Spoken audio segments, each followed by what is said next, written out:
At Edward Jones, we believe rich is more than caring about the latest and greatest. It's also taking care of what gives your life meaning. That's why your dedicated financial advisor meets you where you are with personalized financial strategies that help protect what matters so you can preserve your progress while creating a path forward. The key to being rich is knowing what counts. Let's find your rich together. Edward Jones, member SIPC. Freakonomics Radio is sponsored by Southern New Hampshire University. The best investments are the ones you make in yourself, and no one knows that better than Southern New Hampshire University.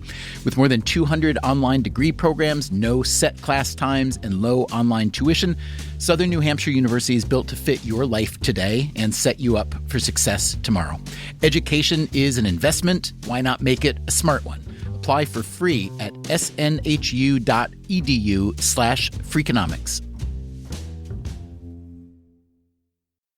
Freakonomics Radio is sponsored by Amica. You know what they say, if you want to go fast, go alone. If you want to go far, go together. So go with Amica and get coverage from a mutual insurer that's built for their customers, one that looks after what's important to you together. Auto, home, life, and more, coverage that fits your unique needs. Amica helps you protect what matters most. Visit amica.com and get a quote today.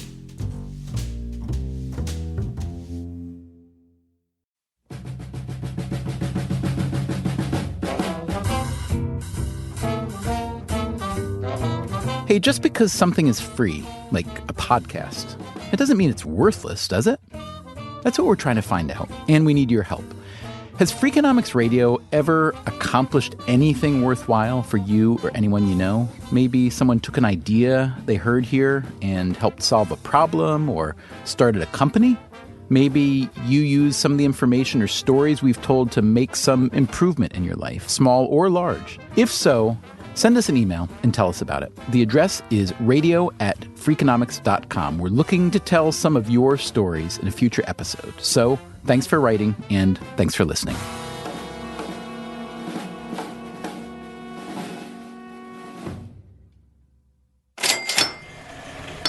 About 100 years ago, around the time of the First World War, there was a growing concern in Britain about working conditions in factories, mines, and elsewhere.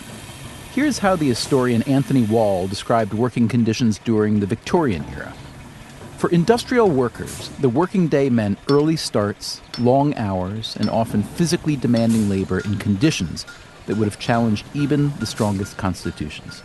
To start work at 6 a.m., perhaps after walking through sleet or rain, and to continue at it all day in overheated, drafty, or ill-ventilated workrooms meant for many a slow process of physical decline or a life lived continuously on the brink of exhaustion.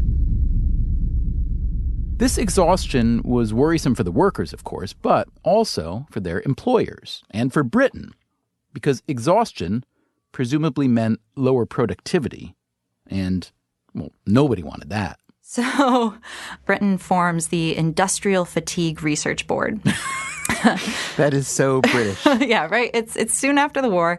And even in its name, you can see the focus is really on fatigue. They're trying to figure out the limitations of assembly line production workers. And kind of early on, they think fatigue is the main limitation. That's Amanda Markey. We'll meet her more formally in a bit. The Industrial Fatigue Research Board, she tells us, hired a psychologist named Stanley Wyatt. And for him, he actually starts by looking at how differences in temperature affect productivity. Wyatt didn't find much there in the temperature idea, so he started talking with assembly line workers about the repetitive tasks they did all day. And he finds that it's really not fatigue that's the limiting factor of production. It's boredom. Up to that point, Markey says, the causes and consequences of boredom hadn't really been studied. What effect it might have, for instance, on the economy. The word boredom actually doesn't even start occurring in the English language until the 18th century. It's pretty late on the scene. Really? No, yeah. And once it comes into the language, kind of quickly takes off. And it comes with the rise of industrialization and also with the rise of leisure time. So there's kind of like a burst of research at the very beginning on assembly line workers looking at boredom, but then funding dries up and, unsurprising, so does the research. Amanda Markey is so interested in boredom that she wrote her PhD dissertation in economics on the topic. There were still a lot of gaps in the literature. So, on this episode of Freakonomics Radio... Boredom. Boredom? Boredom. The concept of boredom. Is boredom somehow an economic concept? Boredom is a way to signal that you're mismanaging scarce resources. And of course, scarcity is just at the foundation of economics. Is there perhaps an upside to boredom? Boredom is useful because you don't want an organism who just does the same thing over and over again without learning anything. And if I asked you to just sit there for a while and do nothing but think, will you get bored? And what will you do to alleviate that boredom? An astounding percentage of people hate sitting there thinking so much that they'll start shocking themselves.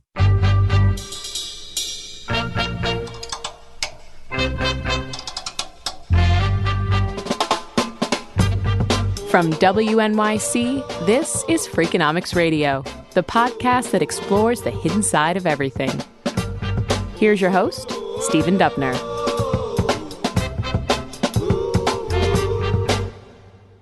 Amanda Markey did not mean to get bit by the boredom bug.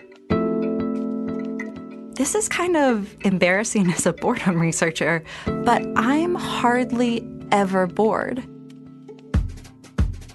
While studying behavioral economics at Carnegie Mellon University, Markey was looking around for a research topic. And our professor, George Lowenstein, was listing a series of topics he felt like hadn't gotten enough attention. Things like privacy, or the way some people collect expertise about something like wine, the way other people collect physical goods, and also boredom. And the more I looked into it, the more I found it was really fertile ground.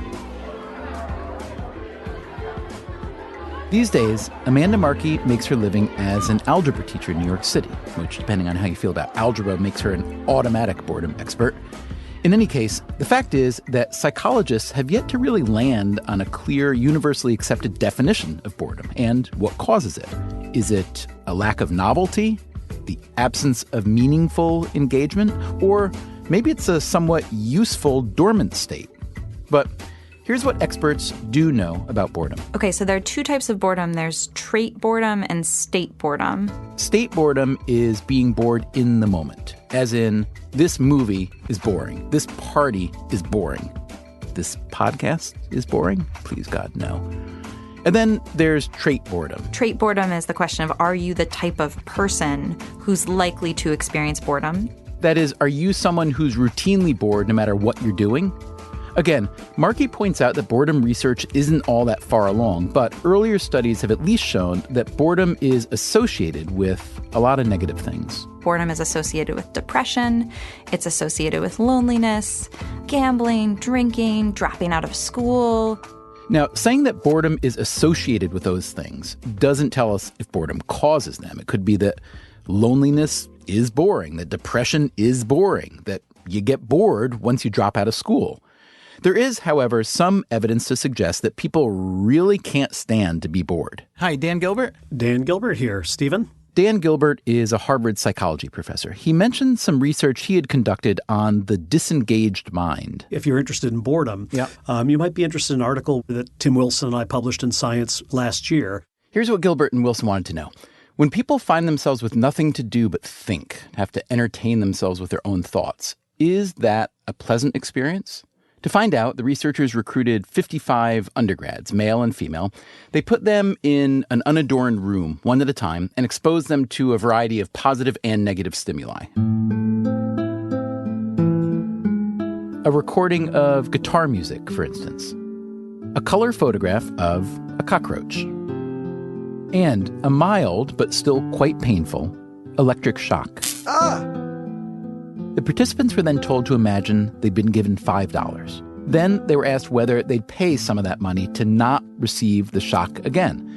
The vast majority of them, 42 of the 55 students, said they would pay to not be shocked. And then, Gilbert says, each of those 42 students was left alone by themselves in this unadorned room. And you tell them their job is just to think. But if they wanted to, at any point, they could shock themselves again. And it turns out that an astounding percentage of people hate sitting there thinking so much that they'll start shocking themselves. One participant shocked himself 190 times in 15 minutes.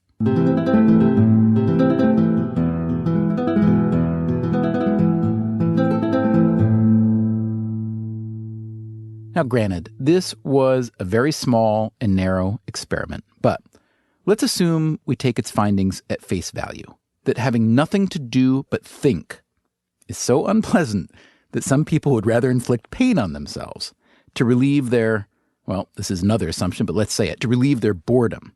If that's the case, I know, if, but remember, it's still early days in boredom research. If that is the case, Amanda Markey wondered, why have humans evolved with this peculiar emotion? Most emotions in the world tell you direct your attention to something, even if it's something negative, right? Even like disgust says, this is really important, direct your attention. Boredom is really one of the few and maybe even the only emotions that says, this isn't a good use of your time, direct your attention to something else, like get out of this situation. Markey and her professor, George Lowenstein, wondered if economics might have some explanation for why we get bored. They came up with what Lowenstein calls the scarce capacity theory of boredom. So you have mental resources, they're scarce and they're really important and valuable, and boredom develops as the signal that mental resources are not being used wisely. They're not being used on valuable pursuits. And a lot of this was based on, I think you spoke with Angela Duckworth. We did speak with Angela Duckworth. She is a psychology professor at the University of Pennsylvania with a focus on education. Duckworth used to be, like Amanda Markey is now, a school teacher. I taught math, yeah. Duckworth and some colleagues created a model for thinking about emotions that might help explain boredom. If you ask a simple question, why we have emotions, the answer seems to be that evolution gave us emotions for survival. So fear is useful, anxiety is useful, and even boredom is useful because you don't want an organism who just does the same thing over and over again without learning anything. It would be good to equip that organism with an emotion, an urge to move on when they don't think that they're learning anything new. The argument is that we're constantly doing a sort of cost-benefit analysis of how to spend our mental energy. Consider a student in the classroom bored. My guess about boredom is that the thought that kind of goes through a kid's head, whether it be conscious or not, is the idea that I am not learning anything right now that I care about. And so I think actually kids are in a way like little economists who are weighing the costs and benefits of what they're doing. And when the calculus seems to favor not paying attention to what the teacher's saying or not doing their homework, then that's what they do. I think in a way they're very rational. The premise of that theory is that boredom is a way to signal that you're mismanaging scarce resources. That's Amanda Markey again. And of course, scarcity is just at the foundation of economics. They actually also say that how you judge the value of what you're doing is not only based on what you're doing, but it's also based on opportunity cost. As in, there are other more interesting, more valuable things I could be doing with my time. Markey and her colleagues wanted to test this scarce capacity theory. First, they needed a reliable way to induce boredom in the laboratory. So our first challenge was just having something to give lab participants in order to make them bored. In earlier boredom studies, Markey says, researchers came up with makeshift ways to bore the participants. You'd have to write the same 2 letters of the alphabet over and over, or watch a video of people doing their laundry. And none had really been validated to ensure that they actually do induce boredom, and also, really importantly, don't induce other emotions, because you don't want a task that induces both boredom and anger.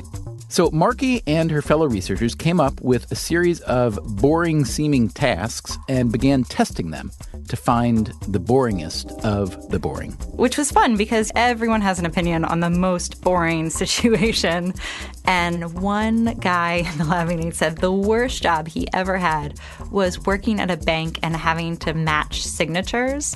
And he said it was just the worst job because they always matched. So we did a signature matching task based off of his experience. I have to say, when I tried your signature matching task, I got so bored that I stopped.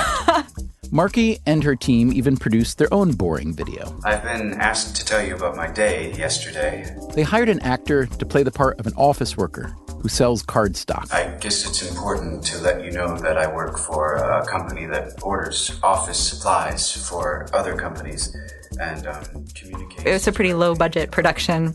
He talks about his day and what he had for breakfast and how cardstock prices are controlled by the weather. Oh, really? See, I'm super interested in that somehow. Cardstock prices are controlled by the weather because of tree growth or something, or pulping, or manufacture? I don't think we did any homework whatsoever to look at the validity. And then we thought maybe the video would be too interesting because you'd have this person to look at, so we also did an audio version to see if radio was particularly boring. And which induced more boredom, the video of the cardstock script or the audio of the cardstock script? You know what? Slightly more for the video, but not significantly different. But audio is slightly less boring than video, you're saying? I am saying that. This is good news for those of us who make audio. You realize the ammunition you're giving us here. You realize how I can exploit this and blow it out all proportion. Do you want me to repeat it? Sure, with an exclamation point, absolutely. After each task, the participants were asked questions to judge their level of boredom. For instance, did it seem like time was passing slower than usual? And did you feel bored? Under this system, one task emerged as the most boring of all. Okay, so the most boring task that we came up with is turning pegs or turning cogs. This task was borrowed from an old experiment that asked lab subjects to turn little wooden pegs. Markey and her colleagues modified the task for a computer. So specifically, what we had participants do is there were 8 circles on a screen, and every time they would click, it would rotate it a quarter turn. So they would rotate the first peg, and then they'd move to the second peg, and once they finished the 8 pegs, they'd start all over again. Participants turn the pegs. The screen resets, repeat. So it has this kind of Sisyphean element. Now they had a quantifiably reliable way to make people bored. Markey and Lowenstein could test the scarce capacity theory of boredom. If boredom is a signal that a task isn't worth doing, what if they made the task a little bit more worthwhile? One obvious way was to use money. We paid people a piece rate in terms of how many pegs they're turning. Now, the stakes, we should say, were tiny. The researchers randomly split the participants in half. One group would earn just a half cent per peg turned, and the other got 2.5 cents. The most anyone could earn was $8. But people had to turn the pegs for several hours. They click, they turn, the screen resets, they click and turn some more. And when you pay people more, sure enough, their level of boredom goes down. So that was one manipulation that we figured was very straightforward, but surprisingly hadn't been done before. Another intervention was to make the task more challenging. So we made the pegs a lot smaller, and they kind of darted around, so you had to chase them. Yeah, you had me at dart around it. Now it sounds like a game instead of a task we somehow. tried to gamify it a little bit, so that effectively reduces boredom. Now the researchers wanted to look at people's boredom levels when they thought they were being watched. We told them that they were going to be monitored. So this was a lie. They weren't monitored in any way. But you guys are mean. Oh, yeah. We told them you're going to be monitored by different judges. They're going to watch your performance for about 10 seconds, and then they're going to give you a rating. So we found that reduced boredom, but we also did a manipulation check because we wanted to see, did you really think that someone was watching you? So we asked them at the very end of the study, and we said, you got these ratings. Do you think there was a real person observing you? And the vast majority of our sample said no, and yet we still see the reduction in boredom. And then, yeah, it's really interesting. To address this, we thought, well, maybe we'll just give them objective feedback. So we made a little chart in the corner, and every 5 seconds it would update on real time. And this did reflect how many pegs you were turning, and you kind of saw this line creeping up, or it would flatten out if you stopped. And we found that was really effective at reducing boredom as well. But as Markey and her colleagues ran more experiments, there were things they expected to find, things that should prove the scarce capacity theory, that they did not find. In one manipulation, for instance, they thought they could make the peg-turning task less boring by telling participants that there was an altruistic angle. I really wanted this to work, and I tried it numerous times, and I just couldn't get it to work. So at first we just told people, we want to study assembly line workers, and your work will really help us better understand and make conditions better for assembly line workers. No effect. And that was all just verbal. Then we said, we want to help children with ADHD. And we had a picture of a child on the screen and said, your work on this task is just going to really help us better understand ADHD and attention. And we were really hoping that these altruistic interventions of helping other people would make a difference. And you know what? It just didn't. Then the researchers tried to add some opportunity cost to this boring task. Subjects sitting at the computer were instructed to open their email program in a second tab. And then the researchers sent the subjects an email. And we were hoping what this would do is it would make the task more boring because you kind of have this other thing tugging at your mind. And we didn't find that it made it more boring. Which left them puzzled. According to the scarce capacity theory, adding something more interesting to do should make the task even less engaging. On the other hand, adding the altruism should make the task more engaging or less boring. This all makes George Lowenstein wonder if his scarce capacity theory really does help explain boredom. It might, he told us. It's just that he and his colleagues haven't been able to prove it yet. By the way, if you want to try all the boring tasks that Marky and her colleagues tested, you can find the link at Freakonomics.com. Coming up on Freakonomics Radio, the relationship between happiness, sex, and boredom, whether retirement leads to boredom.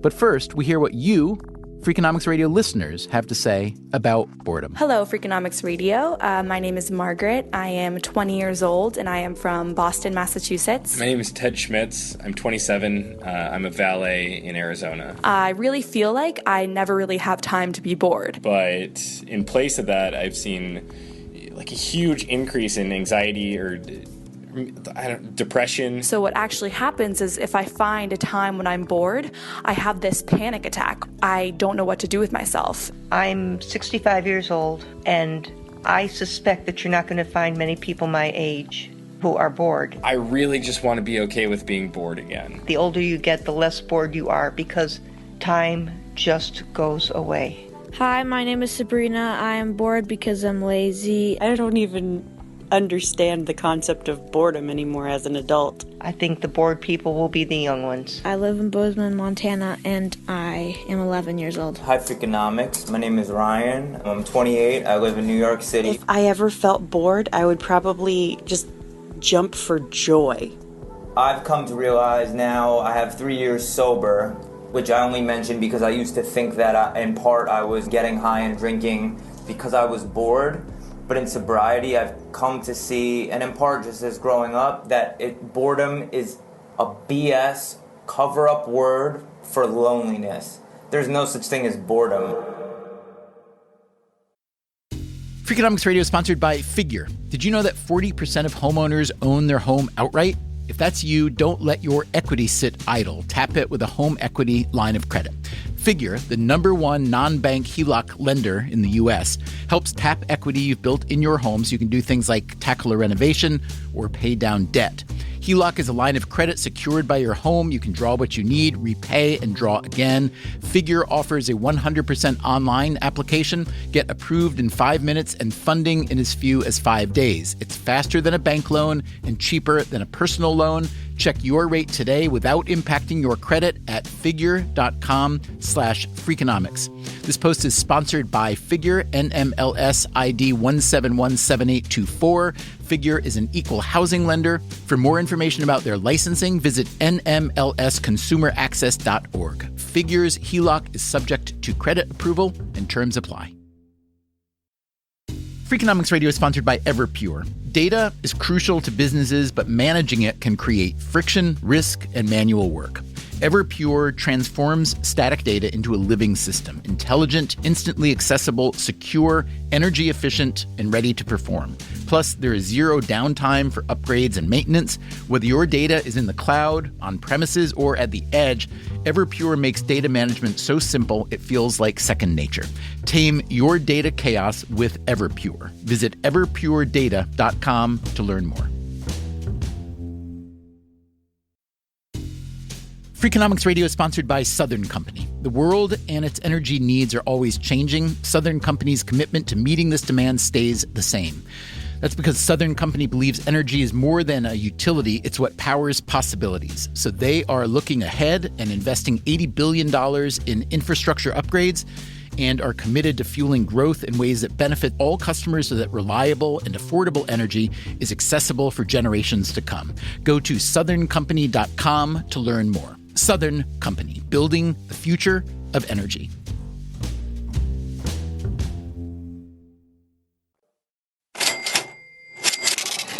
You asked about boredom. I'm just coming off of a long spell.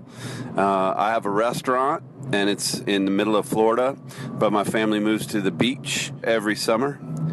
And when I'm at the beach, I'm just bored out of my mind. Like, all you can do is sit at the beach or swim at the beach, play with the kids a little bit, and I feel terrible because I know that I should be happy that I have a beach house and I'm at the beach all summer. But it gets really, really boring, and I'm not going to do it again. Next year, I'm going to come up with a plan. I don't know what that plan's going to be, but I'm going to have some sort of plan where I'm not bored all summer, out of my mind, with nothing to do. My name is Satchel, and I'm 47 years old.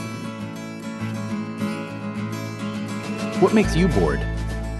One way to answer that question is to ask a different question, for which there are better data. What makes you happy and unhappy? Presumably, the stuff that makes us unhappy might also make us bored. Dan Gilbert, the psychologist who likes to give his research subjects electric shocks, he's done a lot of happiness research.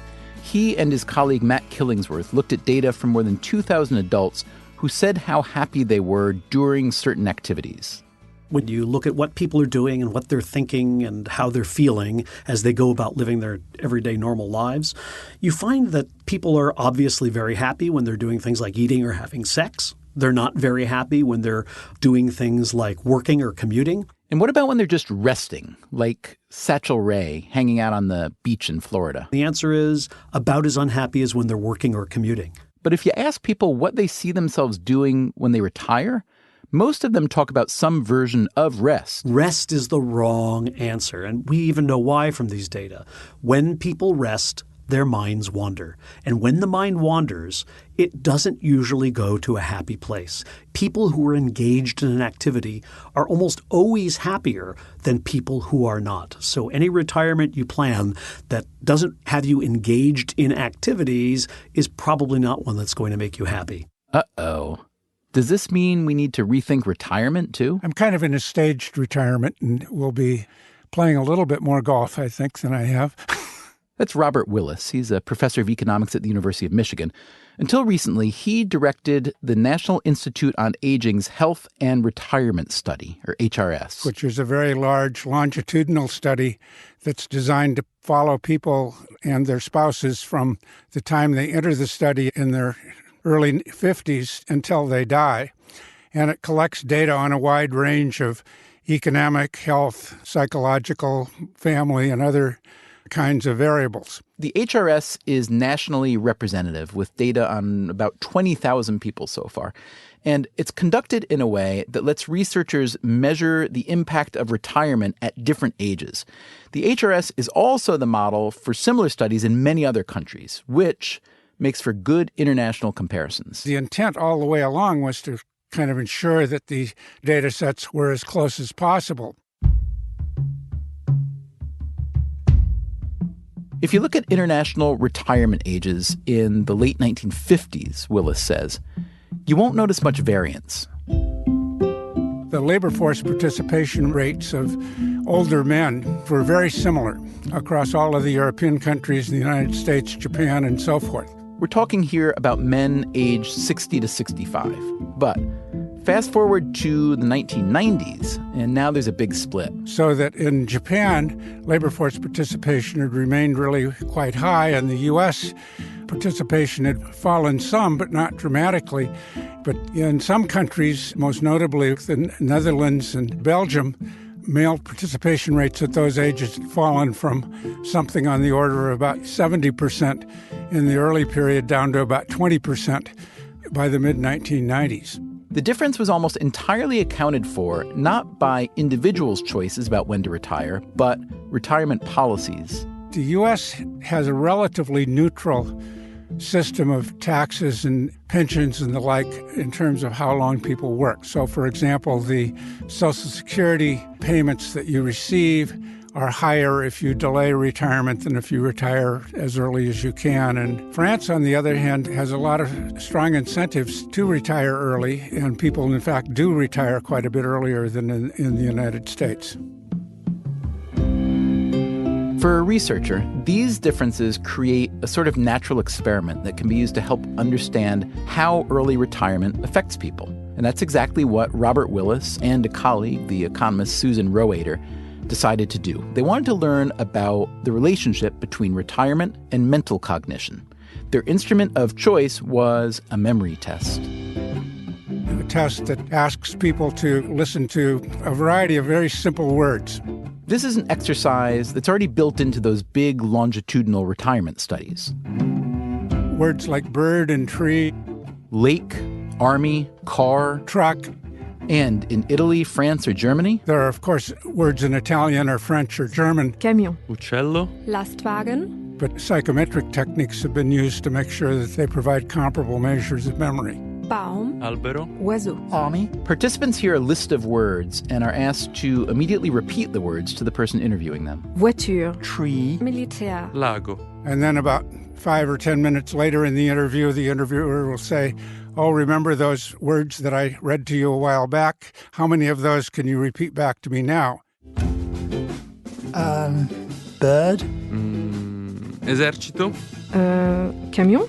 And so the cognitive test we have is a memory test of immediate and delayed word recall. So what did Willis and Roeder find? The countries that had laws that led people to retire early, there was a really quite substantial effect on people's cognitive ability in this memory domain. A downward effect, that is. Study participants from the U.S. and other countries where older people are more likely to still work did much better than participants from countries like France and Italy, where older adults are less likely to work. American participants, for instance, scored nearly twice as well as Spanish participants. In the U.S., more than 50% of 60 to 64-year-olds are still in the workforce. In Spain, fewer than 30% are still working for pay.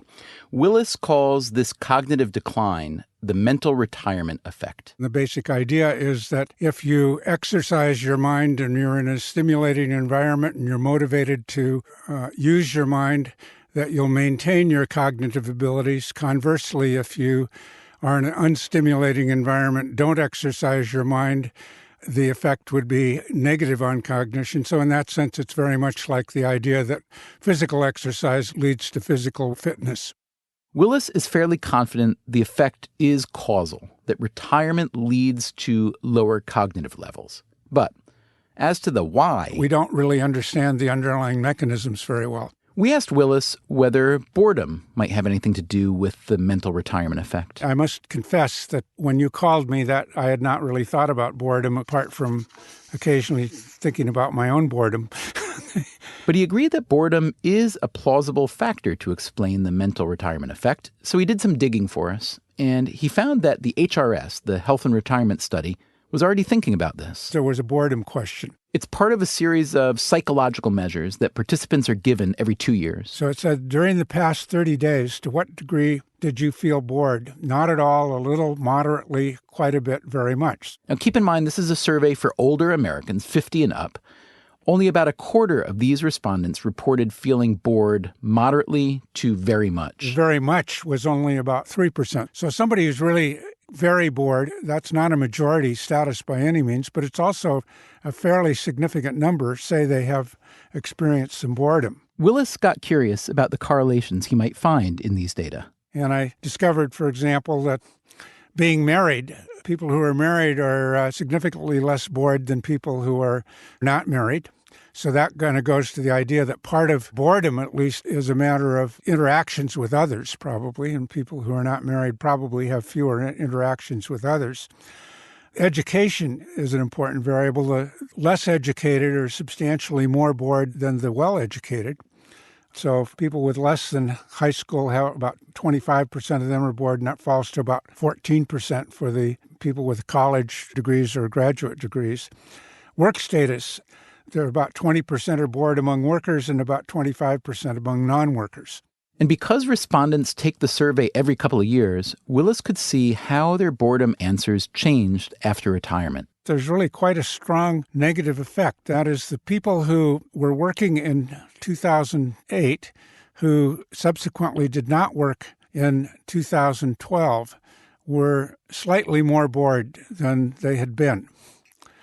On the other hand, the people who were working in 2008, who are continuing to work in 2012, had a substantial decline in boredom. None of this surprised Willis very much, nor are these findings particularly robust. It's far from proving anything, so I wouldn't really want to go further than that. But it was consistent with his earlier research on the mental retirement effect and how that might be driven by a lack of stimulation. Which naturally leads us to circle back to the question we began with today about worker productivity generally and how big of a problem boredom may be. We just don't know that much about how boredom affects people's productivity. That's Amanda Markey, the boredom researcher. Certainly there's the intuition that it's gotta slow you down or make you browse the internet or make you maybe do other things that aren't as helpful. We're thinking about a new project about the role of boredom in the economy. And that is Heather Schofield. I'm a development economist. Schofield is with the University of Pennsylvania and the Center for Global Development.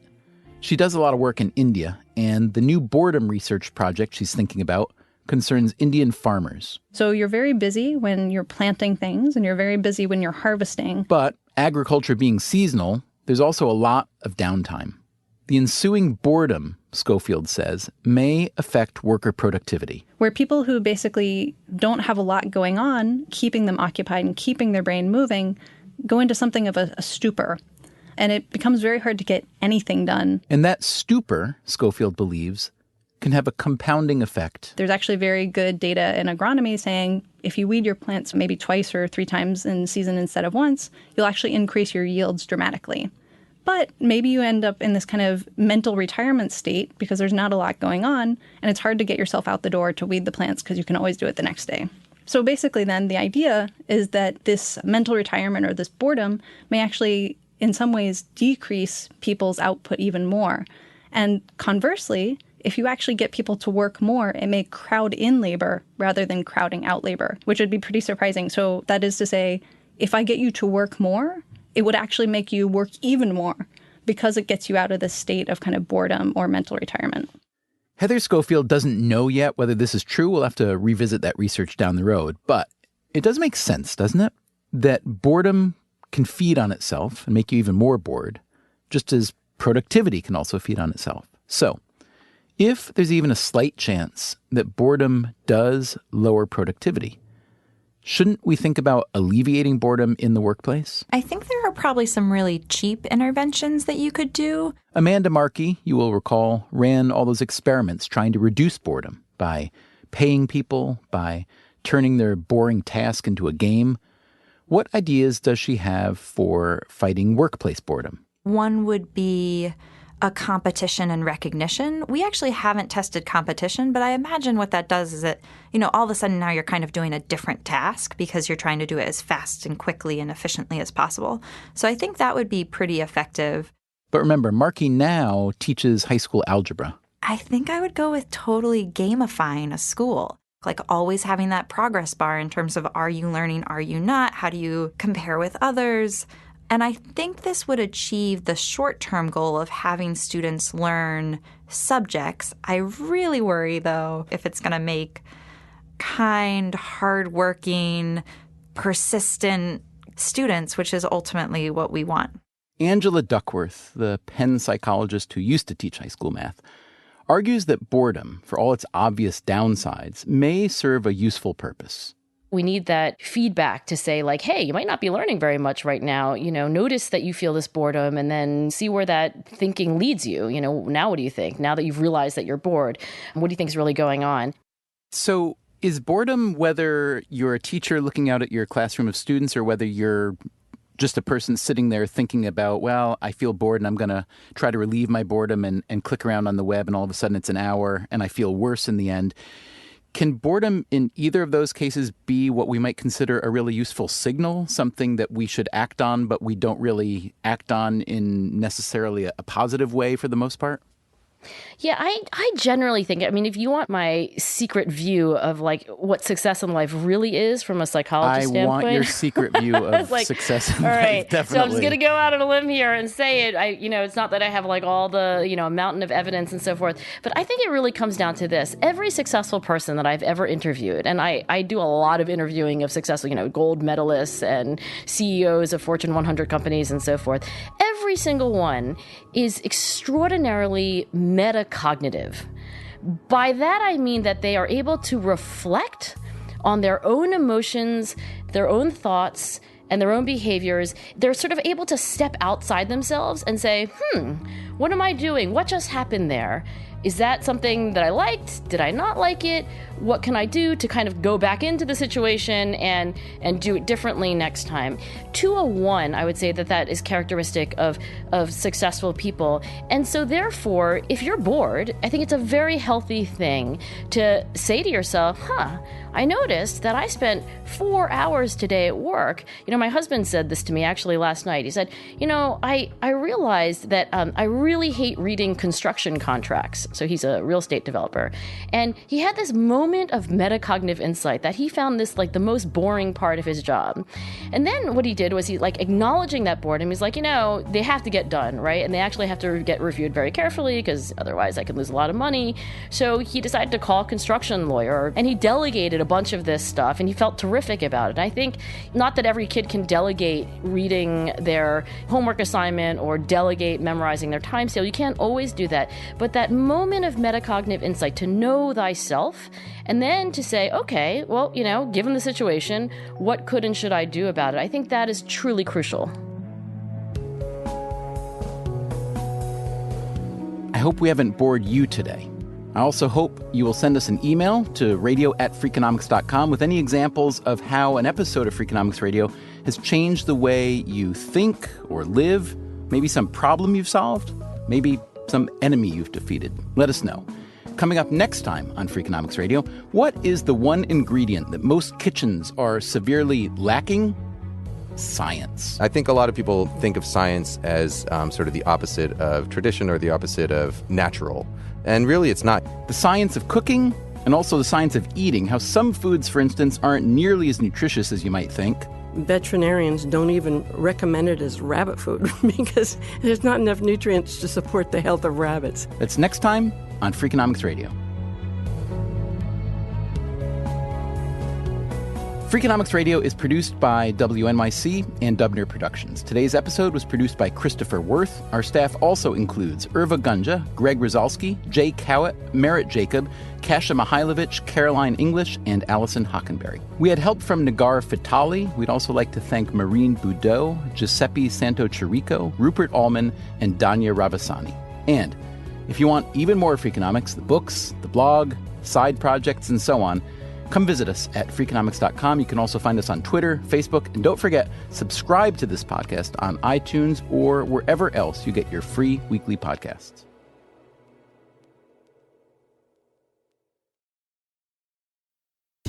Freakonomics Radio is sponsored by Ozempic. Innovation happens through rethinking what's possible, and when it comes to GLP-1s, Ozempic Pill does just that. Learn more about Ozempic semaglutide tablets, 4 and 9 milligrams, by calling 1-833-OZEMPIC or visit Ozempic.com to view the medication guide and ask your doctor what's possible with FDA-approved Ozempic Pill.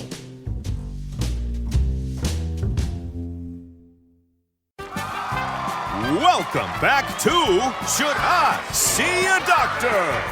Contestant, you're camping when a rash appears on your leg. Do you A, ignore it, B, frantically search the internet, or C, use telehealth through Walmart? Telehealth through Walmart? Who knew? Oh, I'm going to say C, Walmart. Correct. Walmart can connect you with 24/7 virtual medical care. You genius, you. Well, I can fold a fitted sheet. Walmart! Who knew? Telehealth services offered by third-party providers. Restrictions and fees may apply. Introducing Taco Bell's new jalapeno citrus salsa. With bright citrus, real red jalapenos, guajillo chiles. Usually, you add sauce to the food, but when the sauce is this good, the food is just there to get the sauce to your mouth. That rolled quesadilla, not a rolled quesadilla anymore. Now it's a sauce shovel. Taco Bell's jalapeno citrus salsa. Get it with any item on the Cantina chicken menu while it's here. At participating U.S. Taco Bell locations for a limited time only. While supplies last, contact store for availability.